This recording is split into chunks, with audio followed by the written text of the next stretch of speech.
Olá malta, sejam muito bem-vindos a mais um vídeo, desta vez sobre a primeira, a segunda e a terceira leis de Newton, bem como sobre a lei gravitacional. Ora bem, o que é que nós temos a dizer sobre a segunda lei de Newton?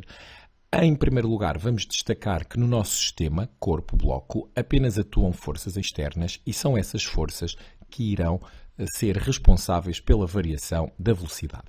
As forças internas a este sistema não fazem variar a velocidade. Podemos então, numa apresentação desta segunda lei, colocar a questão: o que acontece a um corpo em que atua uma força ou um conjunto de forças que não se anulam? E surge então aqui a ideia de força resultante como o balanço de todas as forças externas aplicadas no corpo e diferentes de zero. A aceleração do corpo, a consequência da aplicação da força no corpo de massa m, revela-se diretamente proporcional à força resultante. Este é o caráter da segunda lei. O caráter da segunda lei baseia-se na relação entre a força, ou força resultante, e a sua aceleração. Duas grandezas vetoriais. Mas a massa também afeta a aceleração. Se aplicarmos a mesma força constante a dois blocos de diferentes massas, o gordinho e o magrinho, a aceleração do gordinho será menor e, portanto, maior massa, menor aceleração. Se a força e a aceleração eram duas grandezas diretamente proporcionais, a aceleração e a massa serão duas grandezas inversamente proporcionais. Da análise da fórmula e desta figurinha espetacular que nós podemos ver aqui, destacamos que as grandezas força e aceleração têm sempre o mesmo sentido. Ora, então, podemos utilizar a nossa segunda lei muito mais do que para fazer cálculos, para, através desta nossa relação força-aceleração, comparar com o movimento, comparar com o sentido do movimento, que nos é dado pelo sinal da velocidade, e classificar o nosso movimento. Se não, repare-se, atenção, isto que aqui está não é uma equação, é apenas um raciocínio em que eu utilizei o símbolo de igual, mas isto não tem qualquer valor, nem é soma de vetores, nem nada disso. É um esquema. Então, neste nosso esquema, diz-nos que se a força aplicada num corpo tiver o mesmo sentido do movimento, dado aqui pelo sinal da velocidade, então a velocidade do corpo irá aumentar, o que também podemos verificar pela comparação destes dois sinais. Se o corpo se deslocar no sentido negativo e houver a aplicação de uma força também nesse sentido, igualmente a velocidade irá aumentar, o que também poderemos constatar pela comparação destes dois sinais. E, portanto, com uma força constante, com uma aceleração constante e com aumento de velocidade, podemos classificar este movimento como movimento retilíneo uniformemente acelerado. Isto sem qualquer gráfico. Do mesmo modo, se a força tiver sentido oposto ao movimento, ou se o sinal do vetor força for contrário ao sinal do vetor velocidade, irá ocorrer uma diminuição da velocidade. Será uma força oposta ao movimento e teremos um movimento retilíneo uniformemente retardado. No que diz respeito à primeira lei, vou começar por afirmar que as forças são responsáveis não pelo movimento, mas pela alteração do estado do movimento. Nas ditas condições de aplicação da primeira lei, vamos considerar então que agora a força resultante é nula e, consequentemente, a aceleração também. Ora, se a força resultante é nula, não haverá alteração do movimento do corpo. Se o corpo estiver em repouso, ele permanecerá em repouso e se este corpo possuir uma dada velocidade, essa velocidade mantém-se. Poderíamos interpretar de outra maneira. Podíamos interpretar que um corpo se move com uma velocidade constante, a não ser que uma força não nula atue sobre ele. E, neste contexto, surge a ideia de inércia. A inércia será, então, a tendência do corpo para resistir à alteração do seu movimento. Como? Através da massa. Portanto, é a massa, que eu chamo aqui de massa inercial, a propriedade do corpo que vai materializar esta resistência que ele oferece para alterar o seu movimento. Ou seja, a primeira lei cria-nos um caso particular em que, pensando que uma força conduz à alteração do estado do movimento, Não havendo essa força resultante, ou seja, sendo essa força resultante nula, não há nada que possa alterar o estado do movimento do corpo. Se ele se encontrar em repouso, permanecerá em repouso, e se ele se encontrar a mover-se com uma determinada velocidade, irá manter essa velocidade. E então também poderemos ver isso recorrendo à nossa fórmula. A massa na fórmula representativa da segunda lei diz respeito à massa inercial. O F, força, aqui no contexto da primeira lei, diz-nos que a força resultante é nula e a aceleração também será igualmente nula, traduzindo-se tal num repouso ou numa velocidade constante, portanto, num movimento retilíneo uniforme. Quanto à terceira lei, temos aqui as nossas condições. Há um destaque a fazer logo ali na primeira frase. Na abordagem da primeira e da segunda lei, vemos a força como algo que promove ou não a alteração do estado do movimento. Aqui na terceira lei, não. Aqui o caráter de interação de uma força é focado.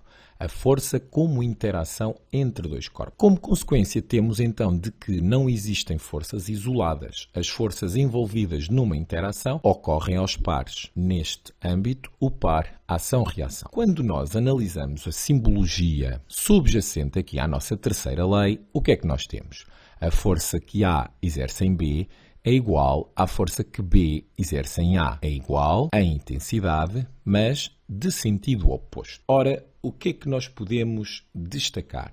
Podemos destacar aqui esta nossa segunda letrinha como o ponto de aplicação da força. A força que A exerce em B e a força que B exerce em A. Na próxima figura espetacular, com a representação da força gravítica da Terra sobre a Lua e a representação da força gravítica da Lua sobre a Terra, podemos então reforçar que estas duas forças obedecem a estas premissas. São duas forças de igual intensidade, de sentidos opostos e com a mesma direção. E, num efeito tridimensional, a cor da última letra, que é o ponto de aplicação dessa força, destaca que estas duas forças estão a ser aplicadas em corpos diferentes. E, para além da dica, não da semana, mas do vídeo, volto a reforçar esse mesmo facto. As forças envolvidas atuam em dois corpos diferentes, as forças envolvidas possuem a mesma intensidade. Passando agora à lei gravitacional, vamos, em primeiro lugar, analisar aqui as nossas condições. Voltamos a ter uma lei que aponta para a interação. Neste caso, é uma interação mútua entre dois corpos no universo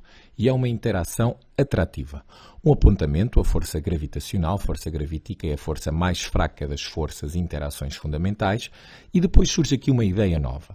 Portanto, abandonamos o conceito de massa inercial, temos a massa do corpo, até pode ser o mesmo corpo, mas agora surge a ideia de massa gravitacional, uma massa que cria forças gravitacionais.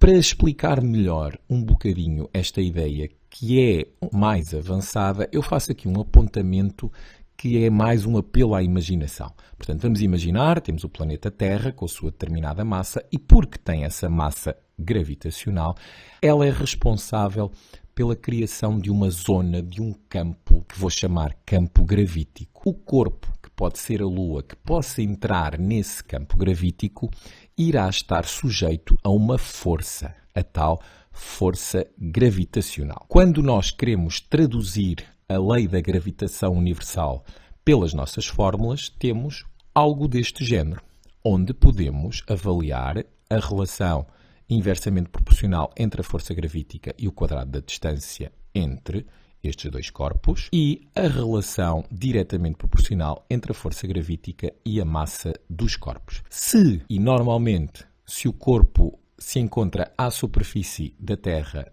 colocamos aqui o nosso r ao quadrado como representativo do raio da Terra.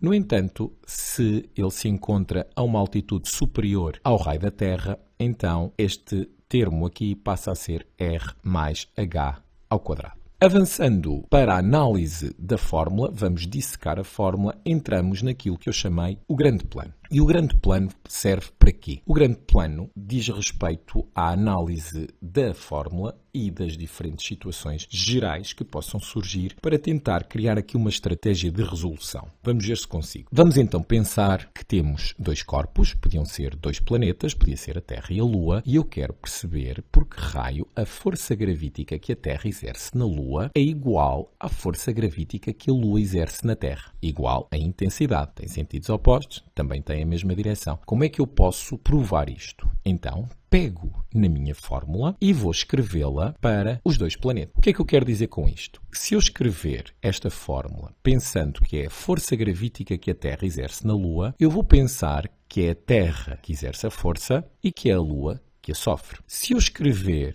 pensando que é a força gravítica que a Lua exerce na Terra, eu vou pensar que é a Lua que exerce a força e que é a Terra que a sofre. Ora bem, entre estas duas fórmulas não existe qualquer diferença. A confusão que me possa fazer de que as duas massas tão diferentes de planetas conduzem a duas forças de igual intensidade é explicada pela aplicação da fórmula tal como eu aqui expliquei. Outro fator de reflexão é que se nós pegarmos na nossa fórmula e pensarmos que a força gravitacional à superfície de um planeta é constante, então toda esta parte aqui irá ser representada pelo G, a aceleração gravítica, ficando a aceleração gravítica de um planeta qualquer traduzida por esta constante, vezes a massa do planeta, sobre o r ao quadrado. Isto vai-me dar muito jeito quando, em determinados enunciados, eles saltam de planeta em planeta e pedem para nós avaliarmos a queda de um corpo nos diferentes planetas. Ora, rapidamente, através desta expressão, eu apercebo-me que quanto maior for a massa do planeta, maior será a aceleração gravítica. E posso logo inferir, por exemplo, para a Lua, o objeto, o corpo, irá cair com menor aceleração do que se o fizesse na Terra. A próxima dissecação diz respeito à relação força gravítica e distância. Eu tenho aqui duas sugestões. Esta é a primeira, com esta relação, que funciona da seguinte maneira. Ora, eu posso pensar o que será que acontece à força gravítica quando o satélite se encontra ao dobro da distância que se encontrava. Ora bem, então aqui este x passará a ser 2, portanto ficaria 2r ao quadrado, e este x, 2 ao quadrado, são 4, irá migrar para ali. Então, eu sei que se a distância passar para 2r, a força gravítica irá ser reduzida em 1/4 do seu valor. Da mesma forma para as outras situações. Ou seja, no geral, quando eu tenho dados sobre a distância e quero inferir sobre a força gravítica, eu penso no quadrado, e quando eu tenho dados sobre a força gravítica e quero inferir sobre a distância, eu penso na raiz quadrada. Experimentem. Outra sugestão é encontrar a relação escrevendo a expressão para a atuação da força gravítica num corpo à distância x e a atuação da força gravítica num corpo, no mesmo corpo, mas desta vez à distância y. E então eu posso, com a ajuda da matemática, chegar a esta relação. A atuação da força gravítica da Terra num corpo à distância x relativamente à atuação da força gravítica da Terra num corpo à distância y traduz por esta relação. A distância y ao quadrado a dividir pela distância x ao quadrado. O grande plano continua, já vamos na segunda parte, e vamos pensar novamente que na Lua a força gravitacional à sua superfície é constante, mas é menor do que a força gravitacional à superfície da Terra. E então, quando eu escrevo estas duas expressões, eu posso então querer inferir a relação entre a força gravítica e as massas. Vou escrever a força gravítica que a Terra exerce sobre um corpo relativamente à força gravítica que a Lua exerce sobre esse mesmo corpo. Recorrendo à matemática, chego a esta relação para o mesmo corpo. Ou seja, a relação entre a força gravítica que a Terra exerce num corpo e a força gravítica que a Lua exerce num corpo é igual à relação entre a massa dos planetas envolvidos. Se, por outro lado, eu quiser estabelecer a relação entre a força gravítica que a Terra exerce num corpo e a força gravítica que o mesmo planeta Terra exerce sobre um segundo corpo, recorrendo à matemática, eu consigo estabelecer esta relação. A força gravítica que a Terra exerce no corpo 1, relativamente à força gravítica que a Terra exerce no corpo 2, corresponde à relação entre as suas massas. E, para terminar o grande plano, parte tudo, vamos baralhar, vamos relacionar a força gravítica, massas e distância. E então eu quero estabelecer a relação entre a força gravítica que a Terra exerce no corpo 1 à distância x e a força gravítica que a Terra exerce no corpo 2 à distância y.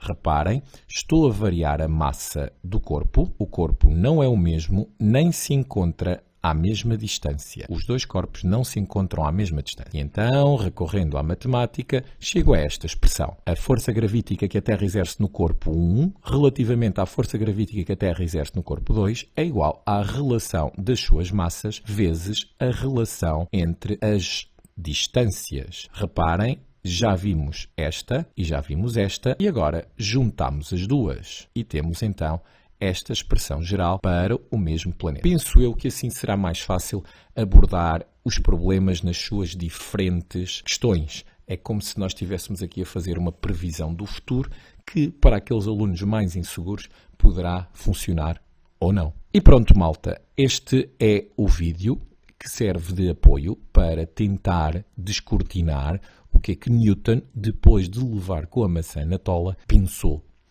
Provavelmente isso nunca aconteceu, mas este vídeo é bem real. Tchau!